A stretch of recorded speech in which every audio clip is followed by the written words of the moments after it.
Next topic judicial review. अदालती नज़र सानिया यानी ये जितने एडमिनिस्ट्रेटिव अथॉरिटीज़ होती हैं इनको चेक एंड बैलेंस इनके ऊपर रखने के लिए जब ये अपने इख्तियारात से तजावुज़ करते हैं तो इनको कंट्रोल करने के लिए अदालती नज़र सानी का तरीक़ाकार भी मौजूद है।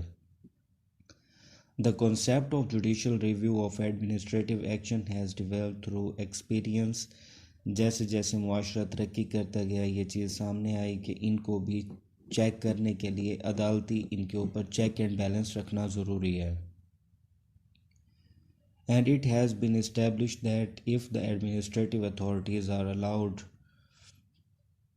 फंक्शंस विदाउट जुडिशल कंट्रोल, अगर इनको काम दे दिया जाए और उसके ऊपर जुडिशल कंट्रोल ना हो, दे विल एक्ट आर्बिट्रेरीली, ये फिर सालसाना काम करेंगे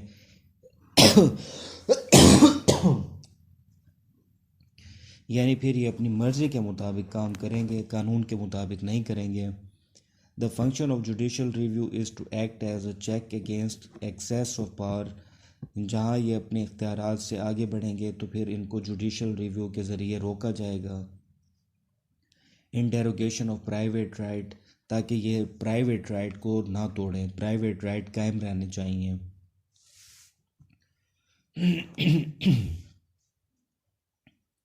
Definition: a judicial re-examination and reconsideration of the legality or constitutionality of something, कि ये इंतज़ामी काम क्या लीगैलिटी के तहत है, कानून के तहत है, और कॉन्स्टिट्यूशनैलिटी या ये आइन के अंदर रहते हुए है, of something as the proceeding court of tribunal, tribunal का काम किसी अदालत का काम, अदालत से मुराद यहाँ मातहत अदालत है, हाई कोर्ट और सुप्रीम कोर्ट नहीं है। हाई कोर्ट और सुप्रीम कोर्ट कस्टोडियन है आइन के, वो इसमें नहीं आते, लेजिस्लेटिव बॉडीज़ में शामिल नहीं होते।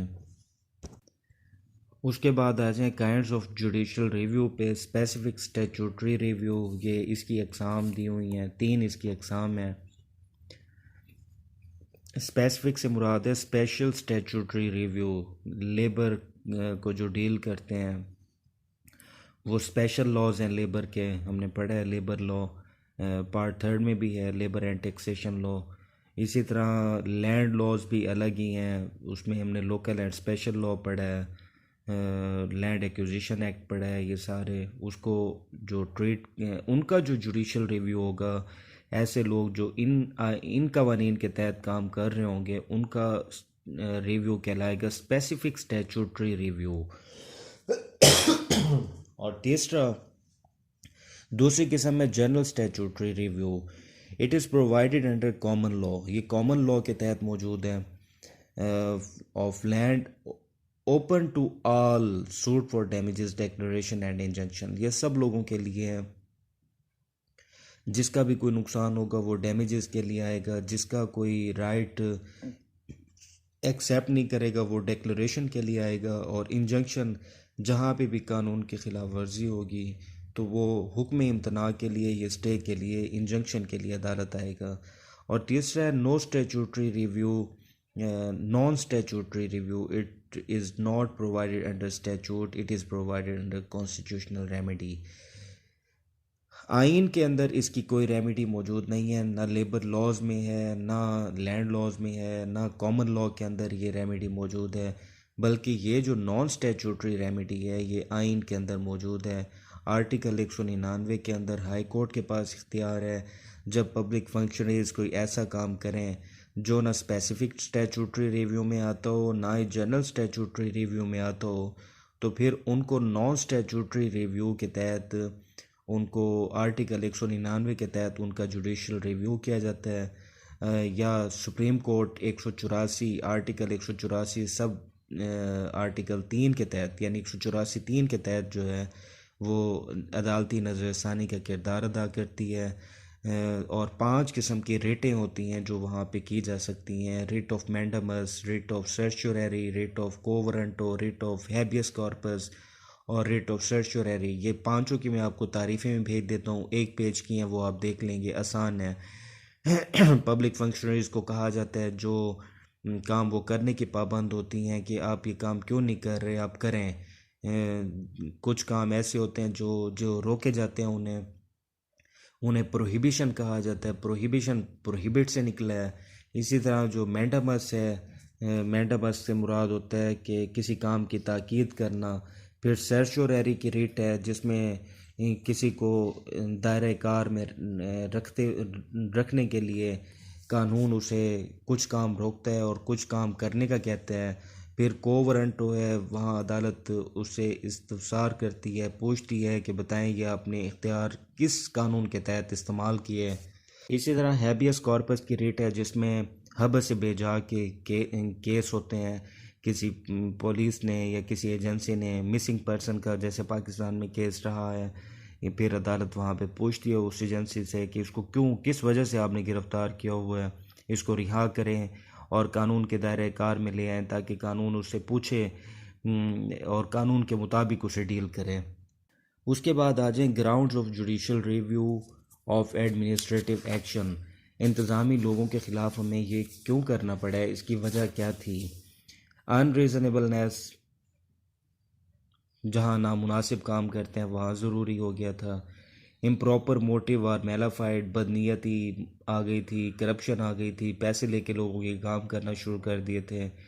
इररेलेवेंट कंसिडरेशन, वो कंसिडरेशन लेना शुरू कर दी थी जो बनती भी नहीं थी। लोगों से इज़्ज़त करवाना, झुक झुक के सलाम करवाना, फिर खिदमत करवाना, उनसे दावतें उड़वाना, फिर अबडक्शन ऑफ अथॉरिटी। इन्होंने अपने इख्तियारात को जो है वो अपनी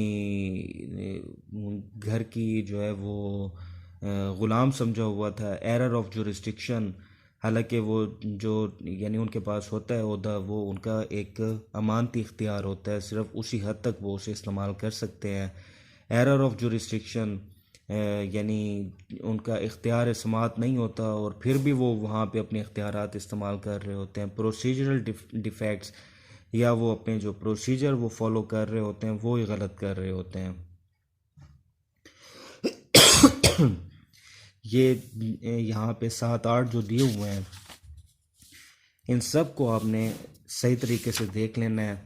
रिकॉर्डिंग रोक लें, जो मैंने बताया आप इनको देख लें। इसी तरह है, इसमें से 2-2, 3-3 लाइन के शॉर्ट नोट्स आप तैयार कर लें इनके, यहाँ पे वर्किंग करते जाएं साथ साथ।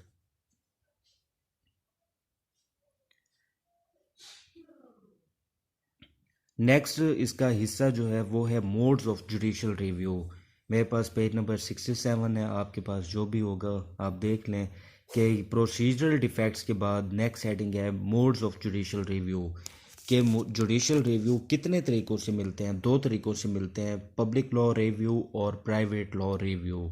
यानी प्राइवेट लोगों के ख़िलाफ़ जाना हो तो फिर होगा प्राइवेट लॉ रिव्यू।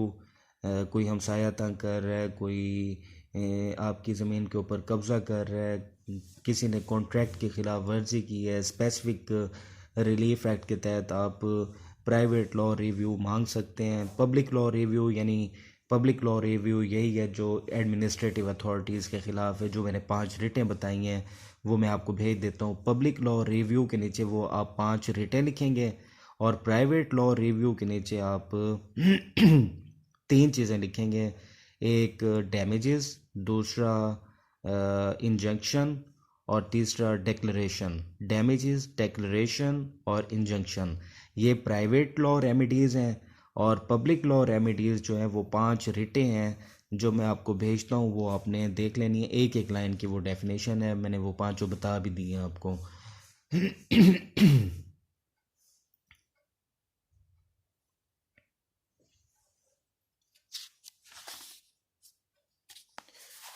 जहाँ पे अल्टरनेट रेमेडी मौजूद होती है वहाँ पे नहीं दी जाती। ये अब उसने यहाँ पे लिखा है कि वो principles of public law review और लिमिट्स, यहाँ पे आ जाएं। Principles of public law review और limits on public law review. Laches are unreasonable delay, पहला पॉइंट है कि जो बंदा ताख़ीर से जाएगा तो अदालत उसे नहीं सुनेगी। अल्टरनेट रेमेडी, और कोई अगर हल मौजूद है, कॉमन लॉ के तहत हल मौजूद है, तो फिर आर्टिकल 199 या 184 का फ़ायदा सुप्रीम कोर्ट, हाई कोर्ट से नहीं लिया जाएगा।